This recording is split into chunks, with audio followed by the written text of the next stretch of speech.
Shalom Pasuka, saya Trisha Gloria Purwa dengan NIM 2205697 dari Fakultas Bahasa dan Sastra Indonesia akan menjalani dan menyelesaikan satu tugas SPAK, yaitu tentang merendahkan hati. Oke, saya mulai sekarang. Merendahkan hati bisa dikatakan juga dengan orang yang tidak bersifat sombong ataupun angkuh. Kerendahan hati adalah proses yang memerlukan keteladanan, komunikasi yang baik, dan pemahaman mendalam tentang nilai-nilai. Kerendahan hati juga mengacu pada rasa harga diri yang tepat. Berikut adalah beberapa langkah yang dapat diambil dari merendahkan hati.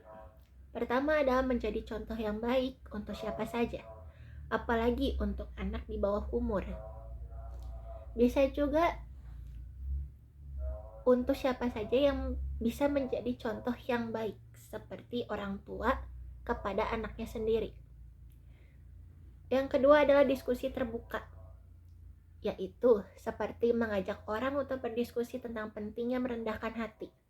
Tanyakan saja pendapat mereka tentang apa artinya merendahkan hati. Ketiga adalah berbagi pengalaman.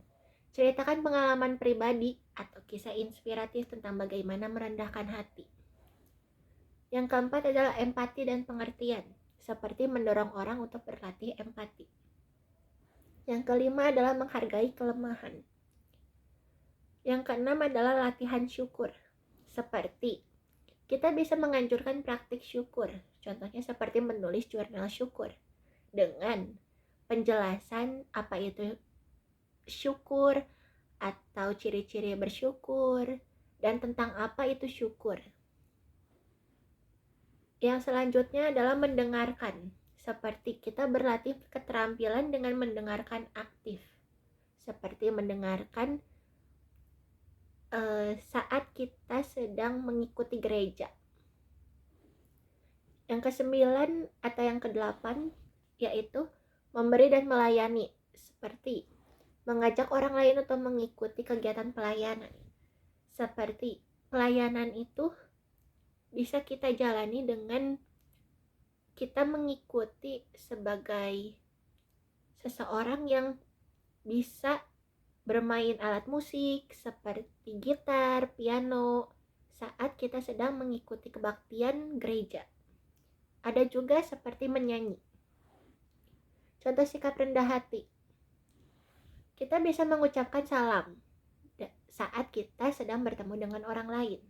Bisa dengan beberapa kata untuk salam seperti itu.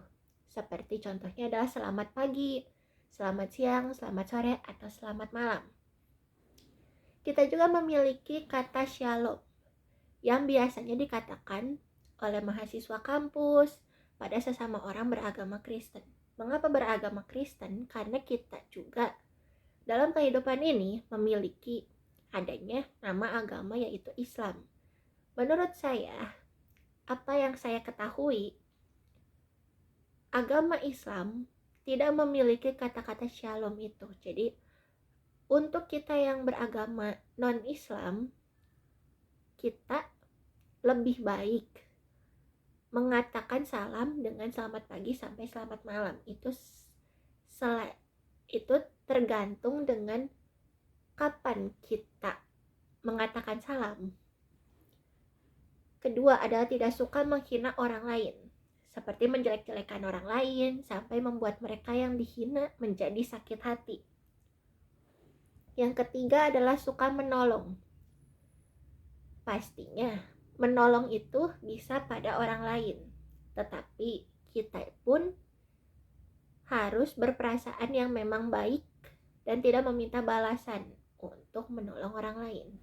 Karena percuma saja dengan kita menolong orang lain saat perasaan kita sedang buruk ataupun saat baik tetapi hanya ingin meminta balasan saja, itu sama saja salah. Ciri-ciri orang rendah hati: menghormati pandangan orang lain, apalagi pada orang-orang yang lebih tua seperti sudah kakek nenek. Kita pun tahu jika seseorang seperti kakek dan nenek sudah lebih tua daripada orang lain, pastinya kita pun sudah tahu adanya perubahan-perubahan seperti kulit, seperti wajah mereka yang sudah terlihat kurang baik. Jadi jangan menghina orang-orang.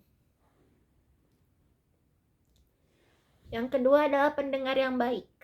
Seperti kita bisa menjadi teman curhat, dan di akhirnya kita bisa memberikan saran. Yang pastinya saran itu harus saran yang baik juga. Seperti saran untuk apa yang dicurhat itu bisa menyelesaikan semua permasalahan jika curhatan itu masuk ke dalam sebuah masalah. Ketiga adalah tidak merasa iri dengan kesenangan orang lain sampai memikirkan untuk atau membuatnya menjadi penerima masalah dari kesenangan orang lain itu. Yang keempat adalah menerima kritik, pendapat, dan saran orang lain. Walaupun kita sebenarnya tidak menyukai pendapat atau saran orang lain itu, setidaknya kita bisa memberikan kata-kata terima kasih setelah mereka sudah memberikan pendapat atau saran. Yang kelima adalah mau mengakui kesalahan dan berkata maaf dengan baik tanpa mengeluarkan kata-kata kasar. Yang keenam adalah dapat diajak untuk bekerja sama, seperti mengikuti kerja kelompok yang dikerjakan dengan kesamaan yang sama. Seperti contohnya adalah kita sebut saja orang A dengan orang B. Jika orang A mengerjakan 10 jawaban, orang B pun harus menjalaninya dengan 10 jawaban juga. Lalu ada memiliki banyak teman. Ada juga contoh-contoh lain dari sikap rendah hati. Pertama adalah tidak segan meminta bantuan pada orang lain. Yang kedua adalah mudah berterima kasih dan meminta maaf. Dalam meminta maaf, ada yang namanya salah dan benar. Banyak orang yang tidak ingin memiliki banyak masalah, padahal pembuat masalah bukan berasal dari kesalahannya. Tetapi bagi saya sendiri, saya lebih memilih untuk meminta maaf, padahal bukan saya yang salah. Tapi setidaknya kita pun bisa mengatakan kata terima kasih. Maksudnya bukan berterima kasih, salah. Maksudnya adalah meminta maaf agar masalah bisa cepat terselesaikan. Jadi kita bisa mengatakannya dengan merelakan saja, rela berkorban. Karena kita pun tahu tidak ada seseorang yang ingin memiliki masalah. Walaupun ada juga orang-orang lain yang pastinya ada, walaupun ada orang yang seperti ingin memiliki masalah juga. Ada juga yang ketiga, memiliki rasa ingin tahu yang tinggi, tetapi bukan yang dikatakan dengan kata kepo.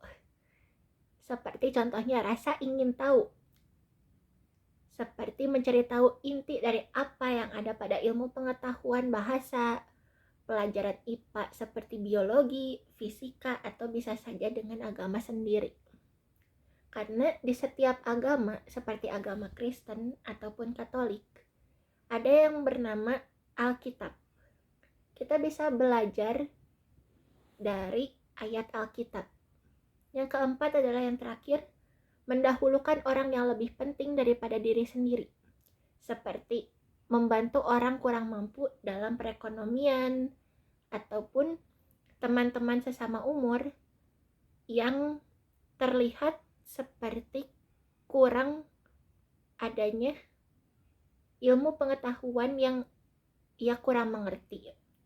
Jadi kita bisa menjelaskan apa yang teman kita kurang mengerti dengan pastinya apa yang kita jelaskan itu yang memang kita sudah pahami.